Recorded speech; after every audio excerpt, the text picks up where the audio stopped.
Guys நீங்கள் என்ன பார்க்க போகிறோம்னா இந்த கன் ஷூட்டிங் கேமு. இது பேர் வந்து போக்கி கேம்ஸில் இருக்குது. போய்ட்டு நீங்களும் ஆடலாம். இதோட கேம் லிங்க்கில் கொடுக்குறேன், போயிட்டு பாருங்க. சூப்பராக இருக்கும் இந்த ஷூட்டிங் கேமு.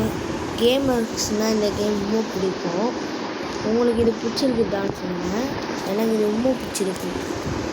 ஏன்னா இதில் சுடுறதுக்கு ரொம்ப கஷ்டமாகவும் இருக்குது, பட் ஜாலியாகவும் இருக்குது. டைமர் பொறுத்து நீங்கள் இது பாருங்கள், டப்புன்னு அவுட் ஆகிட்டு ரோட் ப்ரைஸ்ன்னு சொன்னால் இது கன்ஃபார்ம் ஆடி பாருங்க. ரொம்ப கஷ்டமான கேமு. சவால் வேணால் விடுறேன் அவங்களுக்கு. எங்கேருந்து சுடுவாங்கன்னா இதில் தெரியாது. ரொட்டேட் பண்ணது டப்புன்னு டைம் எடுத்துக்கணும். பிசி இல்லை ஆடினீங்கன்னா, கம்ப்யூட்டரு அந்த மாதிரி ஆடினீங்கன்னா ரொம்ப கஷ்டம். ப்ரோ ப்ரைஸாக இருந்தால் கொஞ்சம் இதுவானா இருக்கும். ஆனால் ஆட தெரியாதவங்க ஆடினாங்கன்னா கொஞ்சம் இதுவாகிடும். டேர்ன் பண்ணது கூட டப்புன்னு போட்டுருவாங்க. சொல்லி வாய்மொழியில் போட்டாங்க. மேட்சும் ஓவர் ஆயிடுச்சு. வின்னருன்னு நான் தான் காய்ஸ். பாய்.